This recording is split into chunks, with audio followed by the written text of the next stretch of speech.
Om again at Chimadandasya, again Shala Chakshur Militang Yena as my Sri Guru Namaha.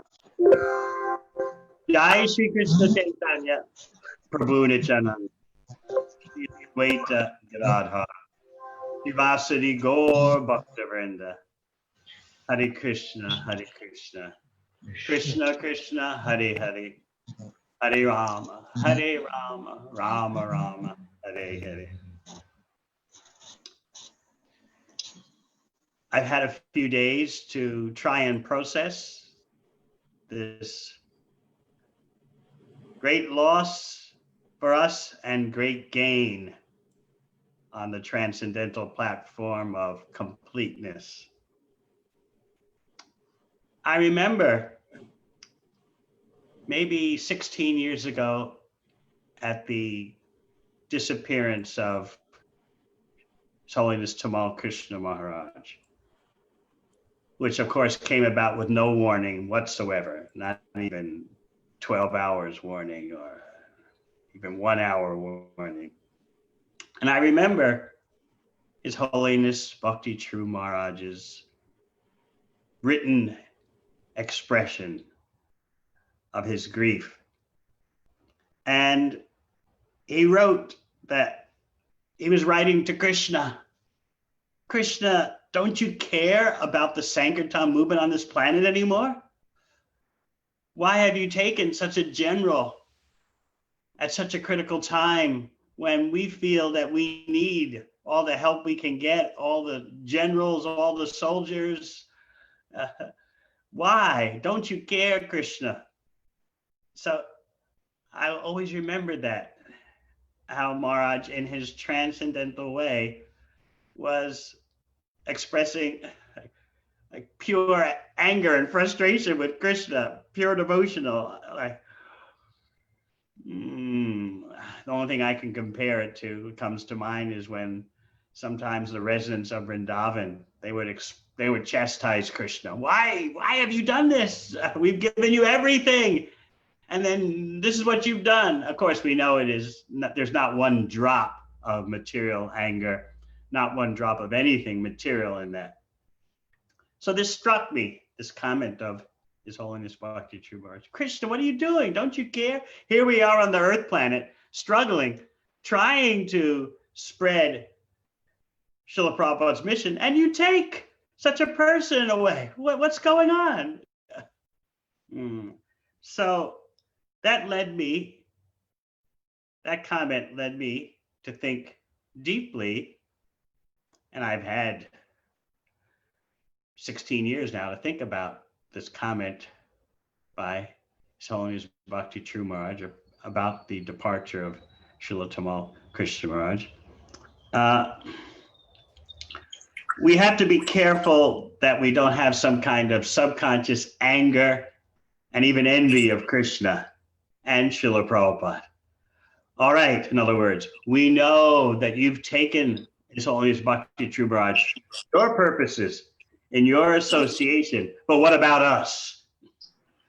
We have to search our hearts and make sure we're not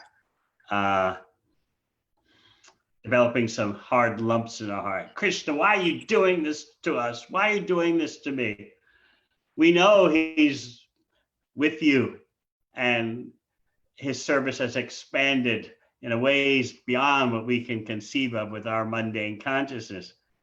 And we know how attached He is to Prabhupada's service. You all know about Maharaj's Vyasa Puja offering of 2012. I don't have to repeat it. He's so attached to Prabhupada's association. So in effect, what we're saying, maybe unconsciously in our heart, is, okay, Krishna, you're doing fine, but what about us? And why have you done this to us? In other words, it's like a tug of war, like a little tussle between us and Krishna. Why have you've taken him? Why? What about us? We want him. So in situations like this, we start to realize we're not the supreme controller, and that Krishna's plan is always operating on a level that we don't see fully. So we don't want to become angry. We don't want to become envious subconsciously. In other words, externally, we can be saying, Ki Jai, it's all Krishna's arrangement. It's all Krishna's mercy. But internally, in the heart, there's a lump. And when there are lumps in the heart, we can't chant Hare Krishna with proper affection. So we have to be careful about the subconscious anger and envy. Everything is fine with you, Krishna. We're just struggling here on this planet in these temporary bodies, and you've taken away our life and soul. This is our perverted expression of what the gopis went through when Krishna was leaving Vrindavan for Mathura. Providence, why are you so cruel? You're taking our Krishna away. What are you doing? Don't you understand how relationships should properly go on? Why is it that you allow us to become attached? And then at the peak of our attachment, you take the person away. You take the beloved away. What is this? In other words, do you know what you're doing? So in our hearts, we can be thinking like that to the point of becoming angry and frustrated. So we have to be careful about that. What will happen in time for the sincere disciples is that they'll find their relationship deepens. And I'm sure you've already heard this from so many Prabhupada disciples upon his departure. And believe it or not, it was a shock for most of us. You might think that, well, Prabhupada was sick for 6 or 7 months at least before his departure. And so therefore you Prabhus had ample time to get your mindset together. No, Prabhupada had been sick so many times before and made miraculous recoveries. So unless you were right there around Prabhupada, which most of us weren't during his departure, we were just all expecting he's not going to leave. So when it happened, it was a great shock for most of us. What are we going to do? And as you know, externally, the ISKCON society went through a lot of turmoil externally, but internally, something else was going on. Srila Prabhupada had embedded us even more, had embedded himself even more in our hearts. And that is bhakti mysticism. So we talk about it. The Vani is more important than the Vapu. But guess what? We have to walk our talk. And in walking our talk, we'll get realization that it is true. Amazingly, inconceivably, it is true.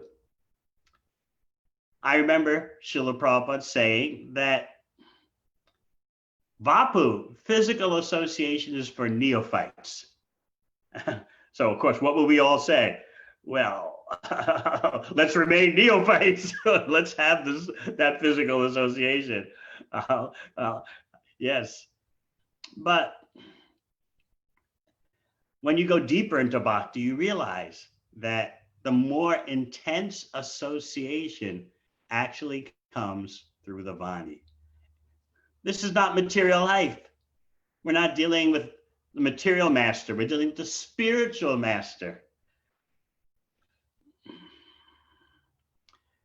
These relationships between spiritual master and disciple are not the products of the material energy. And so we really got to get ourselves together and face that. Of course, we like to face it down the road. We don't want to face it now. And that's always the situation. The sincere disciples will feel an awakening in their heart. as they take the mission of their spiritual master deep into their heart and try to execute it. So yes, we're grieving. You've lost the physical presence of your spiritual father. So yes, we are grieving. I've lost a dear brother. I can give a few memories to soothe the heart.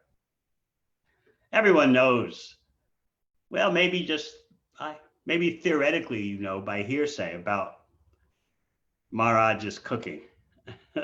I don't know how many of you have ever experienced that. It is like from out of this world. I never knew, but once we were together in Moscow, and he tricked me. He just very casually said, come on over for lunch tomorrow. I think I may do some cooking. So I didn't think much of it. Okay. If I thought about it more, I would have probably said, "No, well, I'm not taking service from such an exalted God, brother." But he's very expert, you know, saying it very gently and just putting it out there. Just come over tomorrow, you and another devotee. I believe it might have been Bhakti Maharaj, and I'll make lunch. And so he got it past me successfully. He got the ball into the net without me deflecting the ball. And what a lunch! Unbelievable. The second memory that I wanted to share with you was he knew the story of my coming to Bhakti and trying to be a devotee. We were together in Toronto at a place where he was staying. And I took the time because he asked. In response to his query, I explained my approach to Bhakti and how I came to Prabhupada's lotus feet. Not the time to discuss that part of it, but I remember his comment afterwards. He just said, now I believe that anyone can become a devotee. Whenever I repeat that, though, in his presence, he says, I didn't say that. I didn't say that. So he's the master of tact, the master of Vaishnava etiquette and dealings. So his first spontaneous response to my story was correct. Yes, it was but later I didn't say that. But then 10 years after I told him that story, and I thought he had forgotten all about it, he approached me and pressed me. He said, I want to write a book glorifying devotees, and I want your story in it. Oh, no. The last thing my false ego needs is to see my wretched story in print, especially by a god brother. Oh, he was determined. No, and let me explain it from his point of view. He just wanted to glorify devotees. And he kept telling me, the world needs to hear your story. I said, no, they don't. He said, come, Maharaj, you know, your material background, you could have been so successful. You took another turn. I begged. No, I can't do this. I'm telling you the story. I don't want you focusing on my reaction. I want you to focus on his desire to glorify devotees. It was so overwhelming. and I was being hit with a tsunami. Well, how was I going to cope with all this? He was determined. And I was finding it hard to refuse. Let me write this book.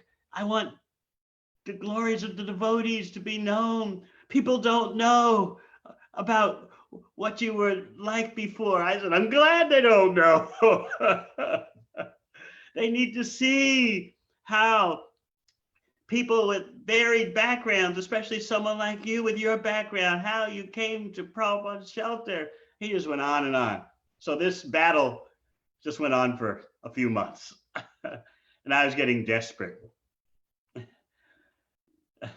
How did I get out of it? I finally got out of it. Because his desire to glorify devotees, his desire to show the world the glories of devotees. Of course, I don't belong in that group, but he was fixed in his vision. I want to do this book. He had finished Ocean of Mercy. And so how's I going to get out of this? I had already been asked by Satyaraj Prabhu, the writer, my godbrother, whom I've known since 73. I used to preach to him on the street corners in New York City.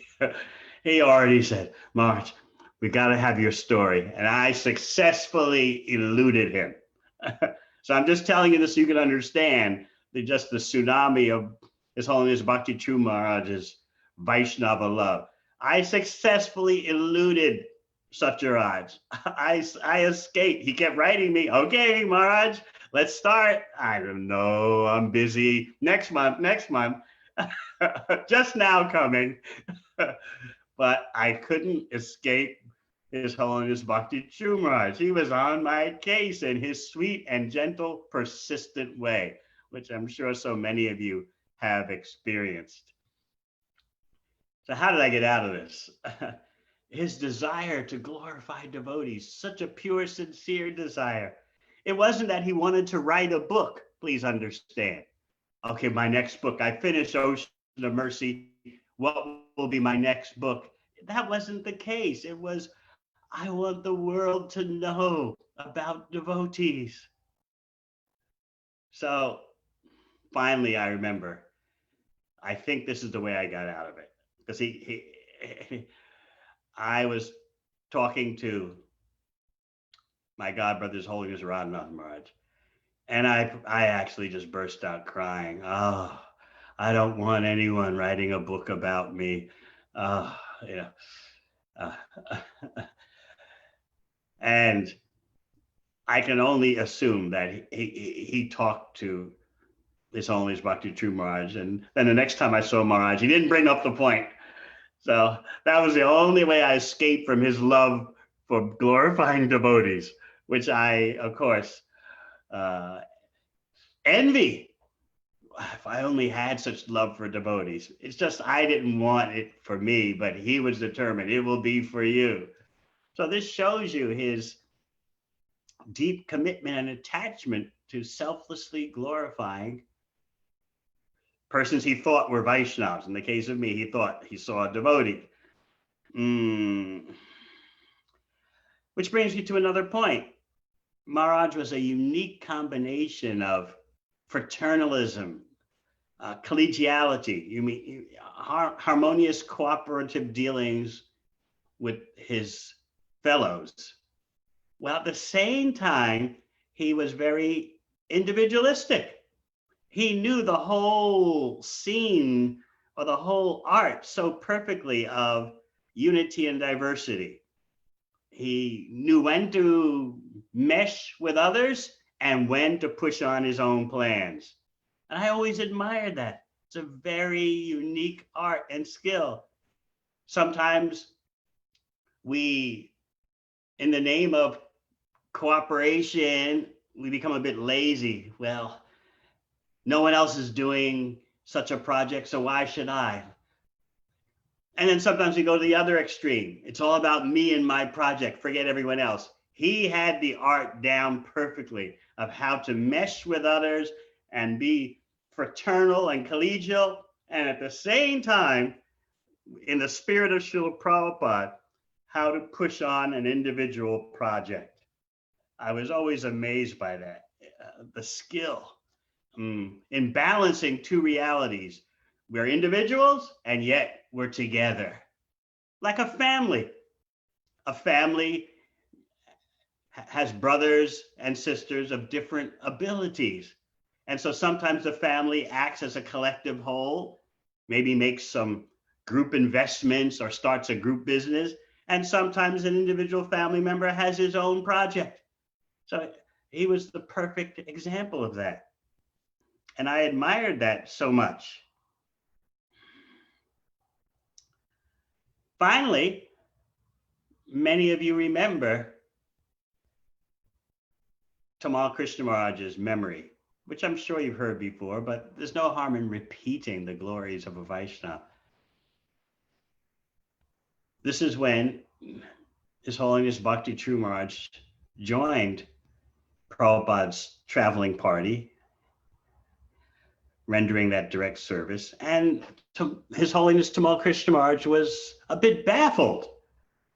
After all, this is 1976 or 77, and everyone was a younger devotee. So Maharaj was baffled. Prabhupada, why you have this new person, fresh?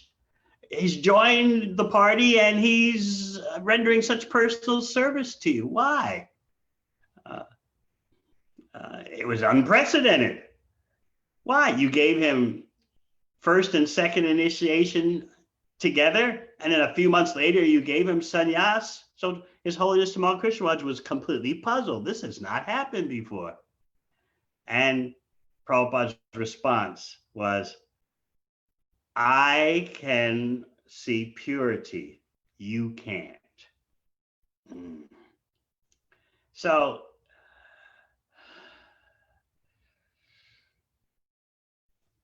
our loss is great, and certainly we should feel that.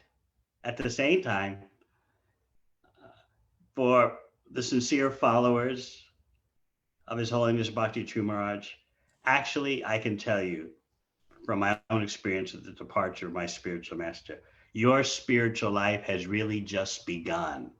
Now the real situation happens, and you'll see it, and it'll be dazzling and amazing. Because we're not these bodies, and this world is a place of appearance and disappearance. It's so hard for us to get that through our heads. This world is a place of appearance and disappearance.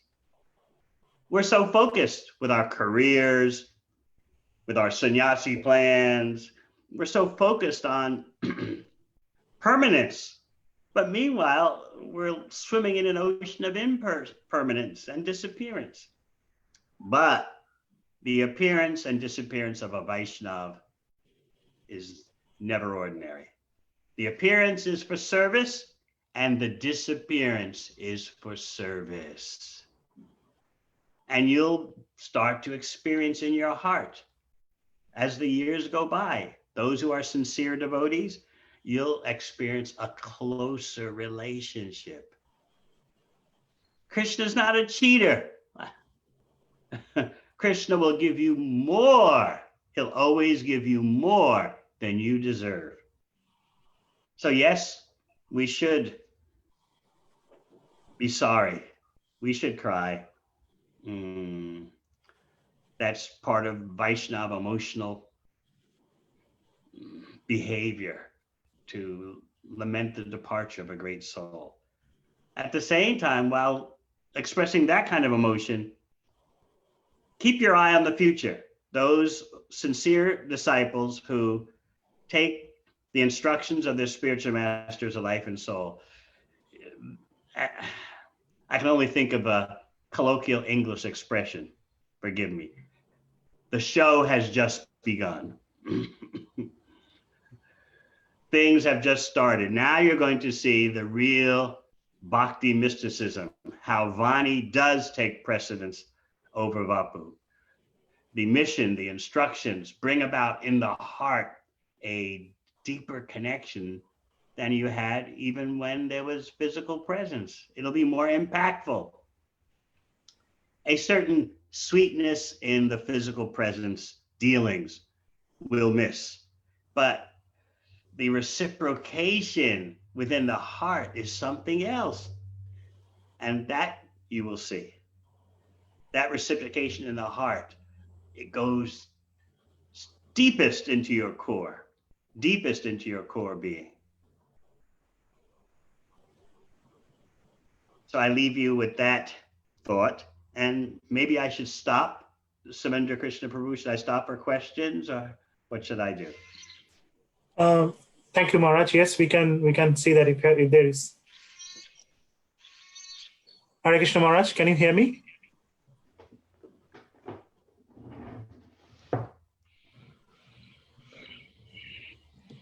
Hare Krishna. Fix my sound. Okay, please start again. Hare Krishna, Maharaj. Thank you very much. Yes, we can take some questions. I'll say that Raga Manjiri Mataji. Hare Krishna, Mataji. Yes, you are unmuted, Mataji. Hare Krishna, Maharaj. Please accept my humble obeisances. Thank you for your tireless service unto Srila Prabhupada's lotus feet. Can you hear me, Maharaj? Yes, I hear you fine. Maharaj, I can't thank you enough. It has been a very heavy-hearted, depressing and dark time for us all, and your beaming smile and your light and your message of hope has really uplifted my spirit. So thank you so much, Maharaj. I don't know if I have a question, but it's related to your beaming bright presence, and that is that sometimes I find it a bit depressing with the Krishna conscious philosophy, the focus on the threefold miseries and how terrible Kali Yuga is in the material world and how fallen we are. And this is all truths. But also there's that other paradigm, which if we're on the spiritual path, it's blissful and joyful and happy and ecstatic. And I like to think of Guru Maharaj in the care of Krishna in that context now, rather than in a negative way. And I do see through your smile and your positive presence. I remember Guru Maharaj when he would always joke and smile and laugh, and he did have a very blissful, joyful experience of Krishna consciousness. How can we bring that more into our lives now so we don't get maybe stuck in a hole of despair? Thank you, Guru Maharaj. Well, first of all, let me explain that, as I said before, it is appropriate for the disciple to lament. However we do it, I'm a person who tucks things inside and thinks about it for a few days, and then it starts to come out. Others have a different response. They immediately are expressing their emotions. We're all individuals. So yes, we've had a shock. We've had a great loss. And the Shastra does instruct that we recognize the pain and that we lament. And yes, we cry. At the same time, we vow, the real disciple vows, I will carry out the instructions of my spiritual master. So the full spectrum of emotions is there in bhakti. So it's not so much positive and negative, it's about how everything's connected to Krishna. Even envy, for example. I gave you the example. I was envious of Maharaja's ability to balance the family cooperation with the individual project focus. But that envy, hopefully, is spiritual because it is appreciation. As Prabhupada explained, you only envy someone who's doing something better. And so in Vaishnava envy means it's really appreciation. Vaishnava envy / appreciation is, oh, you're doing so nicely. I want to also try to follow in your footsteps and do something nice. So all the emotions are there in bhakti. Even envy is spiritualized as appreciation. So similarly, lamentation pushes us forward in our service. Suddenly we are thinking thoughts of detachment. For example, why this world is temporary. These events, these departures make us realize deeper that, we're not going to be here forever. I'm thinking myself, how many years do I have? I'm pushing 70. I'm not going to be in this body forever. So these are positive utilizations of what normally would be a tragedy. So let's embrace the whole picture. I know what you're trying to say, but I just wanted to kind of broaden the scope there. Yeah, number one, the material world is a miserable place. This COVID-19 is horrible. But there's nothing wrong in presenting that point. But number two, as you say, the joy and brightness of bhakti transcends that. So therefore, we present both things side by side. Krishna does this in Bhagavad Gita. Dukkhalayam shashvatam. The material world is temporary and miserable. Anityam asukam lokam. It's a temporary, unhappy place. And then at the same time, Mamana Baba Madbhakto, always think of me, become my devotee. Susukam kartam avyayam. Raja Vijaya Rajaguyam. This king of knowledge, secret of all secrets, gives you unending happiness, and it can be directly experienced by the self. So it's all there. But particularly now I want to emphasize that Vaishnava emotions are legitimate. And yes, crying, lamenting, feeling devastation, that is all shastric. The great acharyas say, I just want to smash my head against the rocks. Where is this great personality? Where is that great personality? They've all gone to join the great dancer, Mahaprabhu. So that's all appropriate. At the same time, there's joy in pushing on the instructions of our spiritual master. So I know what you mean, but I just wanted to answer that in another way, if you will kindly allow. Thank you, Maharaj. Now we have a question from Pranaveshwar Prabhu. Hare Krishna, Pranaveshwar Prabhu. You can unmute yourself. Thank you. Hare Krishna, Maharaj. I've always been a great admirer of your holiness, and your ability to bring out the deeper aspects of bhakti are just astounding to me. I've read many of your books and many personal associations also.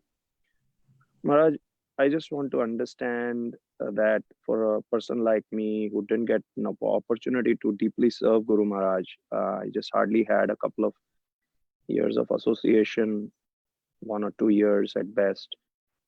And I really lament that, had Guru Maharaj stayed for a couple more years, I had plans to actually go visit him, serve him more intimately, and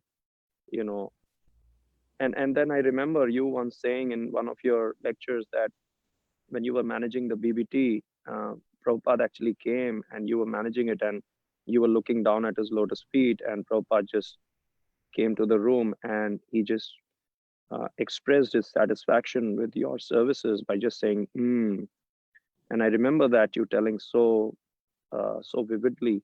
And then you said that became your joyful moment. So Maharaj, could you please reflect on it, and some solacing words from you would help me understand how I can come out of this grief that I couldn't serve Guru Maharaj.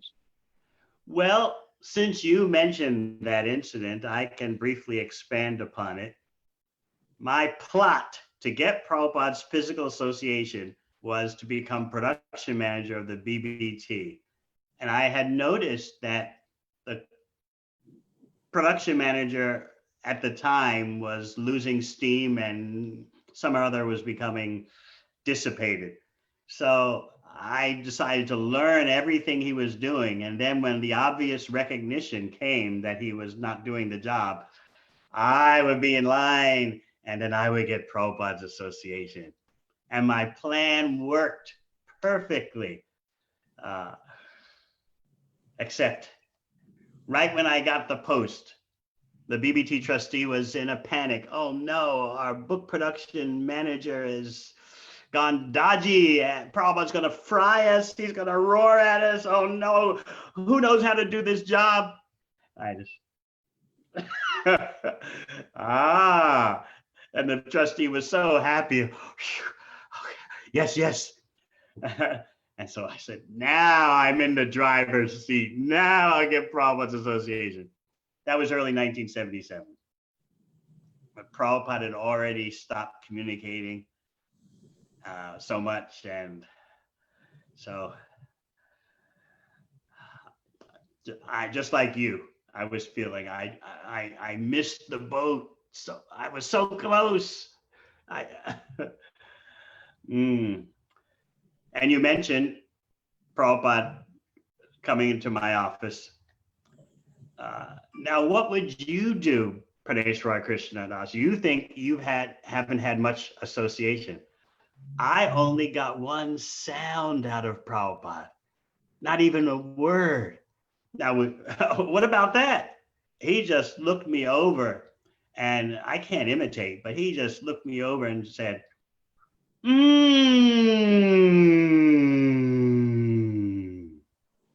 That was it for me. From the physical presence. Now, I think you've had more than that, haven't you? Whatever you get, be grateful for. Now show your gratitude by dedication to the instructions of your spiritual master. But whatever you got, be grateful for that and be thankful. Don't lament. Be thankful for what you have and maximize it by swinging into action more for carrying out the order of your spiritual master. Hare Krishna. Thank you so much, Maharaj. Really appreciate it. Thank you. Maharaj, we have one question on the chat box. So I'll just read to you. So this is from Yestil Prabhu from Brisbane. Hare Krishna Maharaj, please accept my humble obeisances. All glories to you, all glories to Srila Prabhupada. Please, can you elaborate on your moments and experience in your heart that brought about your closer relationship with Srila Prabhupada? Was there any particular moment or was it gradual over many years? Please, can you give more specifics about your personal experience? Yes, too.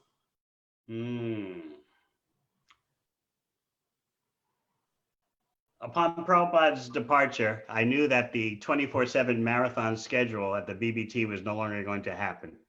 I had been on a marathon for 3 years, trying to keep up with Prabhupada in his translations. And it was 24/7. You see, we had at the BBT, for the sake of the famous Chaitanya Charitamrita Marathon, we had gathered so many devotees from all over the world. We have a huge staff of like 40 devotees. And by inconceivable power of Prabhupada and Krishna, we actually fulfilled an impossible request, the 17 books in 2 months. But what you may not know is once the marathon ended, Prabhupada, I guess in Australian terminology would say, made most of the staff redundant. He roared that what are all these devotees doing on the maintenance payroll? This BBT money is my blood. And so we had to strip the staff down to a skeleton crew of maybe, I don't know, 10 devotees. But meanwhile, Prabhupada's marathon pace continued. So that was the pace I was accustomed to for 3 years, 24/7, a skeleton crew trying to keep up with Prabhupada. when he departed, I knew that that same pace and absorption wasn't going to be there. So I heard through the grapevine, remember there was no internet then, no social media. I heard that Prabhupada had said, if anyone wants the special dust of my lotus feet, they'll go preach in communist countries or Muslim countries. So I said, that's it. I've got to do something to try to deepen my relationship with Prabhupada because I missed his physical presence. I missed his physical presence. How am I going to get him more in my heart? I've got to try to do something that will attract his attention. So that's how I began my 8 years underground in the former Soviet bloc. And by my doing that, much to my shock, and I have to confess to you, it was a shock to me, the appearance of Prabhupada in my heart. I wasn't expecting that. I thought I've blown it. I've missed. I'm left behind. I'm just unfortunate. I was shocked to find out that I got more than I could have ever predicted. Through my heart, I got more instruction, more experience than I could have ever conceived of. So I know that the sincere disciples of His Holiness Bhakti Charu Maharaj you've got inconceivable wonders ahead of you. Hare Krishna. Maharaj, there's another question from Sachindra Krishna Das. Hare Krishna Maharaj, what if we never receive any specific instructions from Guru Maharaj? Then what should we focus on to serve Guru in their absence? I didn't receive any specific instructions. I just took it as my life and soul. Prabhupada said, if you want to capture Krishna's attention, you preach. And so I took that as my life and soul. And he loved his books being produced and distributed. So I organized the production of his books and the smuggling of his books during the Soviet days. And but I never got a direct personal instruction through letter or personal darshan, but I just took something he said and tried to make it my life and soul, tried.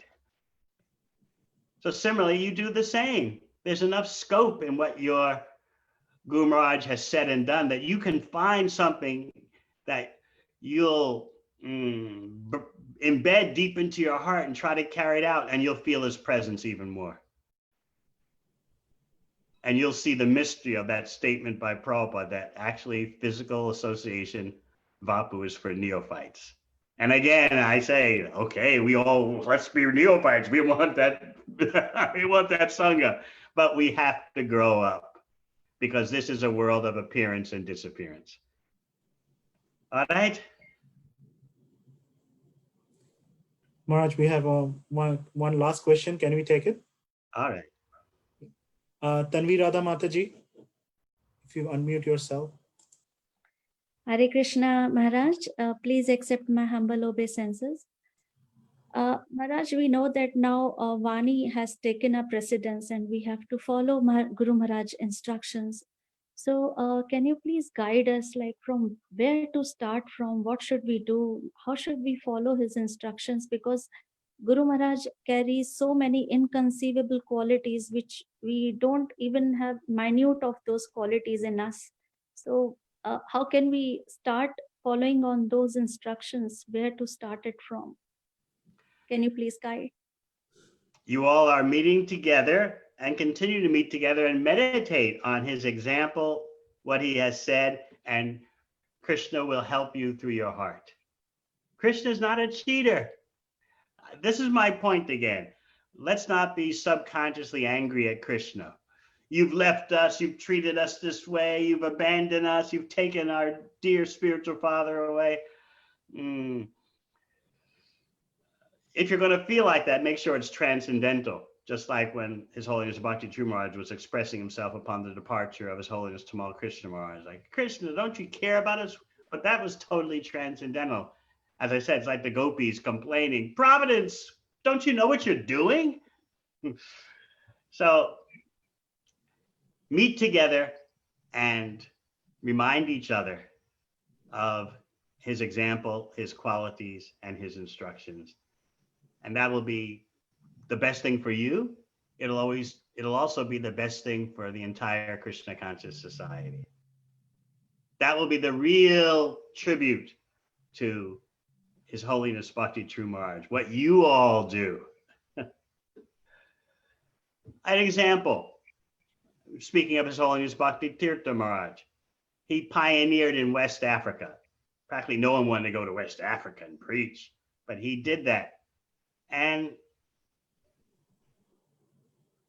I didn't know it at the time. I didn't expect it, but devotees, disciples that he brought to Prabhupada's lotus feet, they have become such strong leaders. Like 4 sannyasis, a couple of GBC candidates, and I never expected all that, but they had to cope, you understand? They had to cope with the departure of their spiritual master. And now, 16 years later, you see some extraordinarily strong devotees have emerged. So therefore, I say, things have just begun for you all. We're going to see some amazing things happen amongst you all. All right? Thank you, Maharaj. Thank you, Maharaj. Thank you very much. On behalf of all the disciples and well-wishers of Bhakti Charu Swami Maharaj, we offer our heartfelt gratitude to you, Maharaj.